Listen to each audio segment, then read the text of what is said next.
Querido Carlos da Silva Costa, temática: a relevância das práticas pedagógicas na inclusão de crianças autistas na dinâmica das igrejas metodistas wesleyana da sexta região eclesiástica. Os examinadores, pastor Afonso e pastor Alexandre.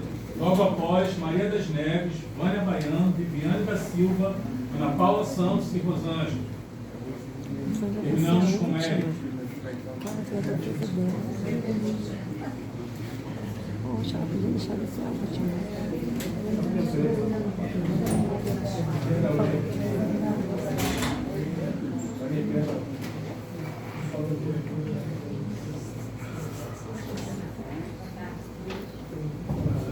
Boa tarde a todos.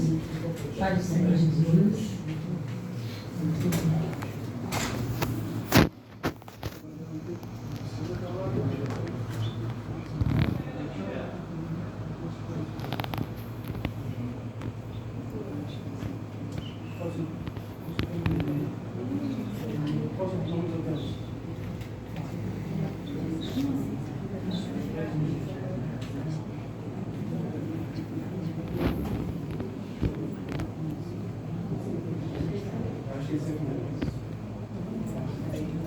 Boa tarde, a paz do Senhor a todos.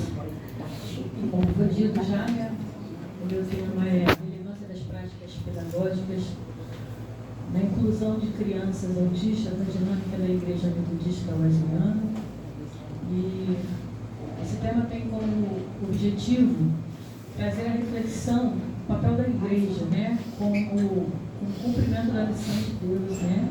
Também trazer pressupostos da missiologia de Jesus, apresentar também qual é o perfil da nossa igreja. E através disso nós fizemos, para termos esse resultado, fizemos uma pesquisa de campo, que nós vamos falar mais à frente, né? A nossa, como eu já falei aqui resumido, né? A nossa problematização, pode passar, a nossa problematização sobre a necessidade de um pensar teológico e prático no processo inclusivo dessas crianças autistas, né? Também a ação, né? A criação de uma ação de conscientização da nossa igreja, né? Do nosso arraial, nossos arraiais, e um investimento também na capacitação da liderança, né? No nosso primeiro, nós escolhemos aí 3 temas, né? 3 sessões. Pode passar, por favor? Buscando responder essa problematização, a inclusão como uma prática cristã, a inclusão de crianças autistas no contexto eclesiástico, a Igreja Metodista Wesleyana no processo inclusivo de crianças autistas. Bom, o que me levou a pensar sobre esse tema foi justamente uma das aulas que eu assisti, acho que foi a primeira aula que eu assisti com o nosso pastor Tadeu, né? Sobre missões, fugiu agora a disciplina, mas enfim. E ele falava sobre as crianças, os povos não alcançados. E dentre os povos não alcançados estão também os autistas. Ouve-se muito falar hoje que o autismo está em moda. Na verdade, o autismo já existe há muito tempo, porém agora ele está em evidência, né? Porque até então muita coisa sobre o autismo nós não tínhamos ainda conhecimento, e agora nós temos acesso a isso, né? Mas ainda existe uma demanda muito grande, em especial dentro das igrejas evangélicas, né? De acolhimento, de inclusão dessas crianças, né? Passa aí para a gente, por favor. Costa Rendes, ela diz que Jesus estava e dialogava com as mais diferentes pessoas do seu tempo, portanto, exercitou bem o seu direito de acesso, mesmo que na sua época isso não fosse um direito. Ele chegava, se circulava e ficava em todos os lugares nos quais desejava ou necessitava chegar e estar. Mas tal atitude exigia que o mesmo assumisse o compromisso com o rompimento das barreiras e dos impedimentos sociais e religiosos de seu tempo, a começar pelo seu nascer e morrer entre nós. Foi preciso tanto nascer como o menino Jesus, rompendo as barreiras entre o divino e o humano, e o Verbo se fez carne e habitou entre nós. João 1,14. Quando crescer entre nós, rompendo as barreiras da carne, não precisava de alguém que lhe desse testemunho a respeito do homem, porque ele mesmo sabia o que era a natureza humana. Na raiz do Evangelho, portanto, está o fato de que Jesus não somente abriu o caminho, ele se fez caminho de acesso ao Pai. Eu sou o caminho, a verdade e a vida, João 14,6. E incluiu todas as pessoas, né? Ele fala isso quando ele faz ali a oração, nos ensina a oração sacerdotal.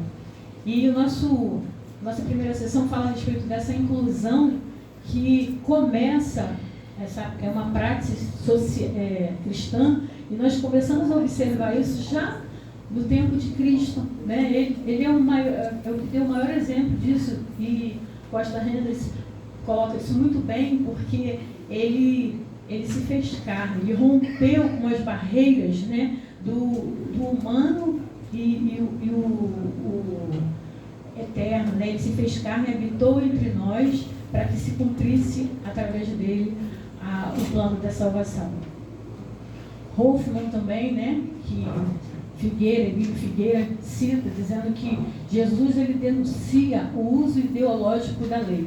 A nossa irmã Sueli falou aqui a respeito, né, de como as crianças doentes, né, os deficientes eram tratados antigamente, né, na época do cristianismo, lá atrás, né, como as enfermidades fossem consequência de pecado. Isso realmente era uma realidade, né? Mas Jesus, quando ele vem ao mundo, ele quebra todas essas barreiras, né, religiosas, todos os paradigmas, para se fazer, né, para incluir todas essas pessoas no plano da salvação.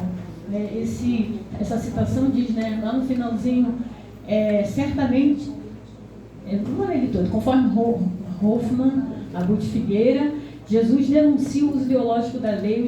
Os considerados justos e puros diante de Deus não raramente coincidiam com os representantes da elite dominante da sociedade. Os pobres, os doentes, em compensação, faziam parte da categoria dos pecadores impuros, ou seja, daquelas pessoas que estariam em situação irregular perante Deus. Mera coincidência? Certamente não. Dessa maneira, a elite dominante procurava justificar a sociedade dividida entre empobrecidos e privilegiados. Acompanharemos a sua argumentação. Aos pobres serão culpados de sua própria pobreza. E lá no finalzinho ele diz assim, Deus, sobre essas bases, tira da elite dominante a possibilidade de legitimar a sociedade dividida em nome de Deus. Assim, a divisão da sociedade pode ser percebida em suas verdadeiras causas, que são a exploração econômica e a opressão de alguns sobre outros. Na verdade, era o que acontecia com a classe dominante, a classe religiosa no tempo de Cristo. Mas ele veio para trazer essa inclusão, e ele não fazia acepção de pessoas, ele fazia todos. Também? O segundo, a inclusão de crianças autistas no contexto eclesiástico. Dark, ele diz que a igreja deve buscar acolher, evangelizar e incluir as pessoas com deficiência, e por conseguinte conhecerem a respeito das escrituras. Irmãos, uma coisa que é muito importante, a gente pensa assim, o autismo, ele não conhece, ele não consegue entender o que é passado, as mensagens. Consegue sim. A salvação também é para o autismo, para o autista, tá bom, irmãos?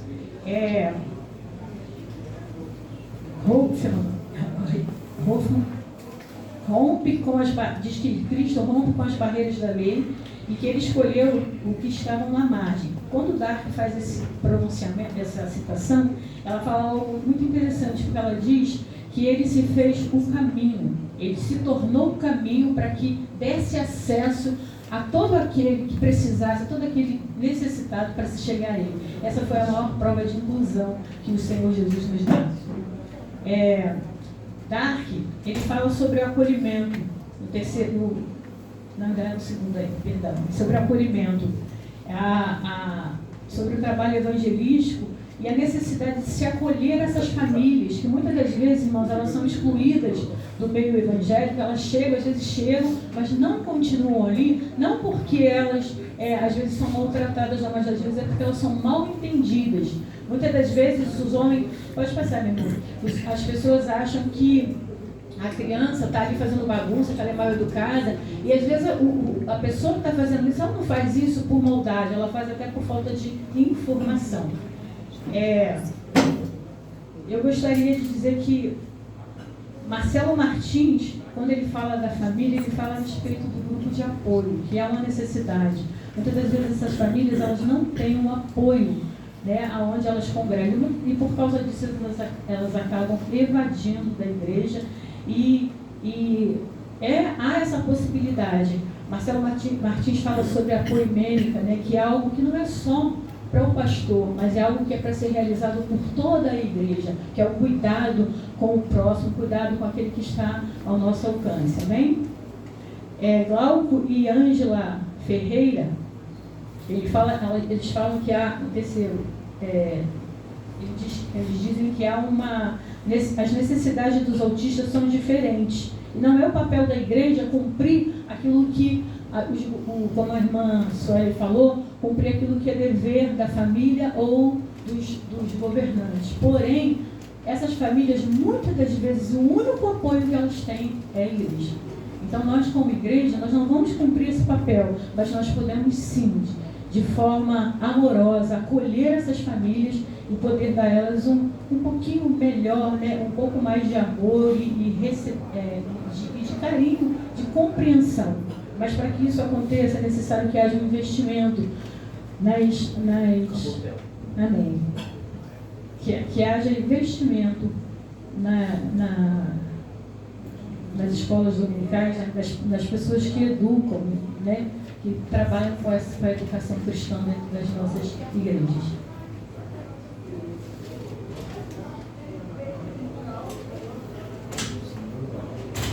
Parabéns pelo seu trabalho.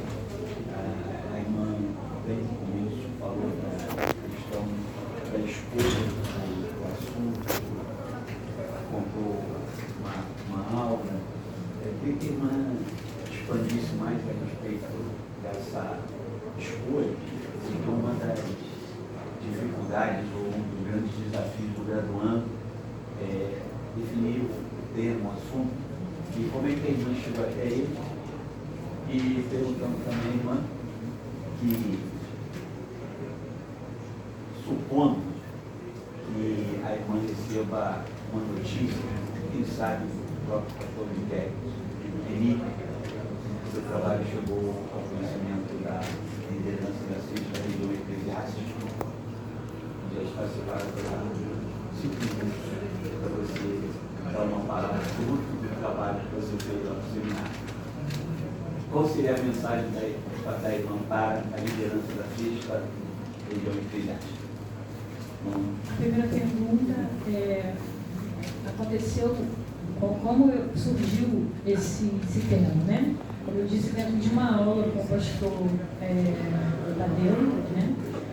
Quando ele falava sobre missões e ministérios, né? E ele falou sobre os povos não alcançados, os indígenas, os surdos, os autistas, ele incluiu, né, os autistas, e eu comecei a observar que realmente isso é uma deficiência muito grande. Os autistas, na verdade, alguns deles, o nível de suporte para eles é muito pouco, né?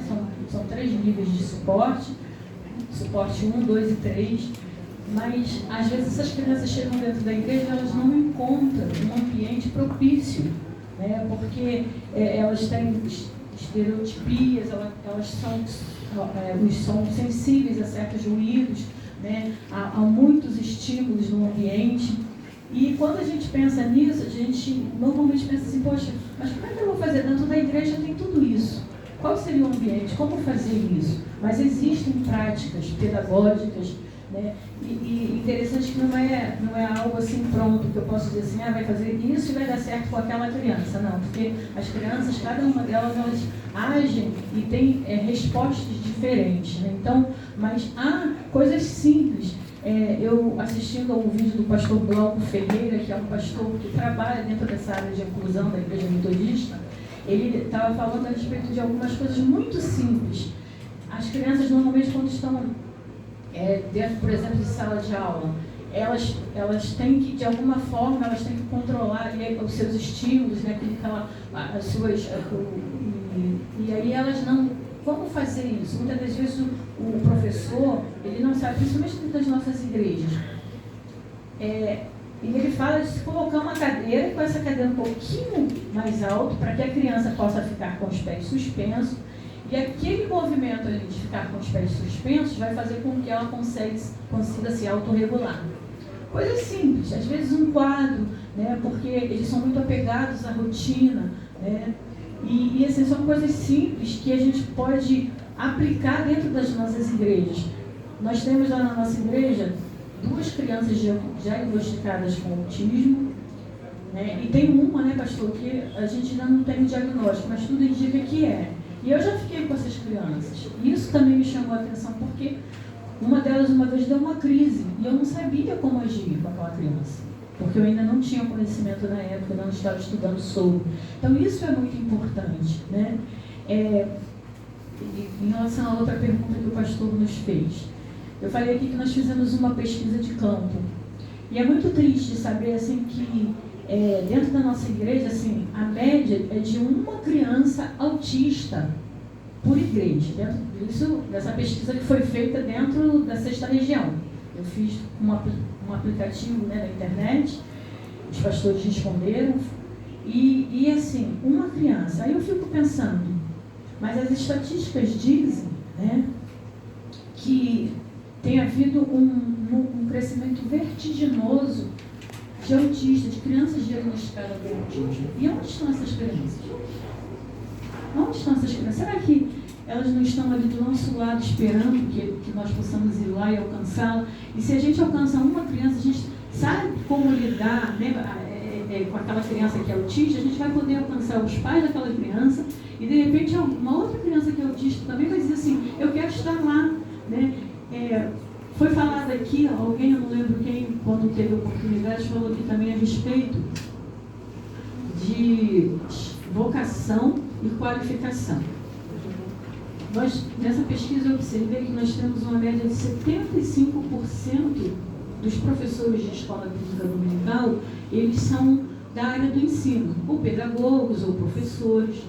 Porém, na outra pergunta que nós fizemos nesse questionário, perguntou sobre o TEA, que é, o PEA, que é o Programa de Educação Individualizada, que é para fazer uma anamnese na criança, assim que ela chega. Se você percebe que a criança é autista, você vai chegar até ela, vai fazer aquela anamnese junto ao pai, né, algumas perguntas, algumas coisas que são muito simples, mas que quem vai te dar esse feedback é só o pai. Porque ele não é o profissional, não é você que uma vez no mês vai estar com aquela criança, uma vez na semana, vai ser o pai daquela criança. Então, assim, esse procedimento não é realizado nas nossas igrejas. Eu nunca fui numa igreja que eu visse isso. E existe, o autismo está aí. As crianças estão... o número de crianças com autismo está aumentando muito. E essas crianças também são alvo do amor de Deus.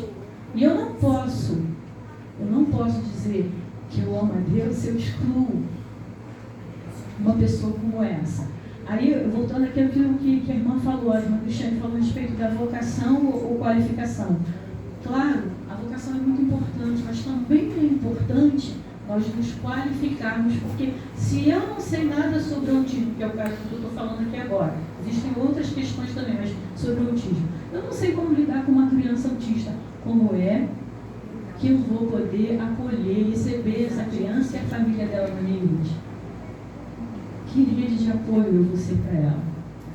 Outra coisa, irmãos, nós podemos fazer coisas simples, sabe? Trazer a família para junto da igreja, fazer uma reunião com pais, né? Para trazer aquela família para que ela possa se abrir. Essa semana eu estive na casa de uma pessoa assim, de uma família. E eu ofereci a ela uma night, Varinite, acho que é isso. Varinite, é uns termos assim, mais novos. Porque às vezes não, as famílias elas não têm apoio de ninguém, é só elas e elas. Uma outra estatística muito triste também, a maioria dos pais, quando recebem um diagnóstico de autismo, eles abandonam a sua família. Esse pastor Glauco, ele conta um testemunho de uma amiga dele, que quando ele recebeu o diagnóstico, eles vieram de carro, quando chegou no apartamento, o marido falou, olha, eu vou ali estacionar e já volto. E tem 12 anos que isso aconteceu e nunca mais ele voltou. Minha mãe ficou sozinha ali para criar aquela criança. Isso é uma realidade. E às vezes está do nosso lado, irmãos, dentro das igrejas. E nós estamos insensíveis a isso. Mas o Senhor, eu acredito que Ele quer isso de nós. Né? E eu acho, uma das propostas que eu deixei no finalzinho do meu artigo, eu quero dizer que eu não estou culpabilizando a denominação. Não, de forma alguma. Né? Mas a intenção, quando eu fiz esse trabalho, esse tema, foi de trazer a reflexão para essa necessidade, para que a Secretaria de Educação, Regional de Educação, de alguma forma se volte para essa necessidade, para trazer um suporte a essas famílias, para, quem sabe, criar, né, uma rede de apoio, criar uma capacitação para professores de escola bíblica dominical, porque muitos deles, como eu disse, são professores, mas são qualificados como professores, pedagogos, mas não sabem nada de autismo. O tempo já se esgotou, já? Tem uma pergunta. Vou dar aqui. Vamos lá. Graça e paz. É uma bastante relevante. Vamos explorar com carinho. Primeira coisa, só uma observação para você dar continuidade mais à frente. Quando nós falamos de práticas pedagógicas, a gente deve analisar também as três vertentes aí que vai abordar balão, PAG, bigode. Precisa entrar aqui, tá bom? Até porque nós, professores, às vezes a gente tem uma prática pedagógica e a gente às vezes nem sabe que a gente está seguindo realmente a linha fechada, para a gente não se perder. Ruth tem um livro chamado Eu, Tu e Eu e Isso. Apesar de tratar de relacionamento, ele pode muito abordar também outra questão. Ele fala do aspecto como você lida com outra pessoa como um semelhante ou como você lida com outra pessoa como um objeto. Então, o que eu quero fazer hoje, nós como igreja, olhamos para essa dificuldade com amabilidade, como uma outra pessoa, ou ainda olhamos como um objeto a ser removido, a colocar no canto, né? Qual a sua visão? Eu acredito que ainda é muito pequeno, né, a mudança, mas estão acontecendo mudanças, né?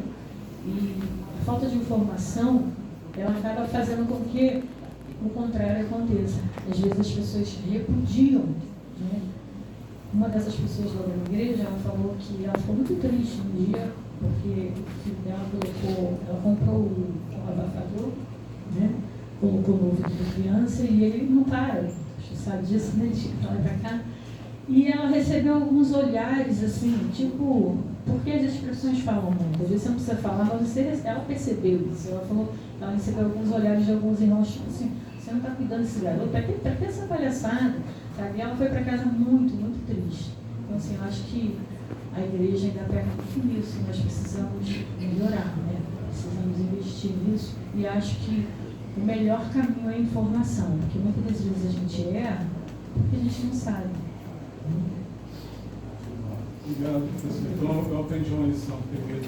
Então, na realidade, eu vejo duas opções, né? Estamos olhando como pessoas ou como objetos. Na sua leitura, ainda não estamos olhando como pessoas. Né? Sim. Obrigado. Sim.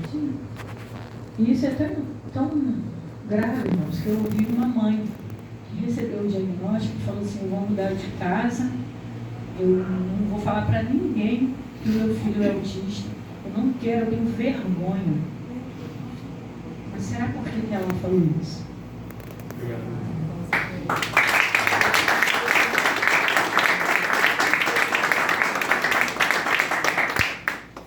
Maria das Neves, tema Graça e Fé.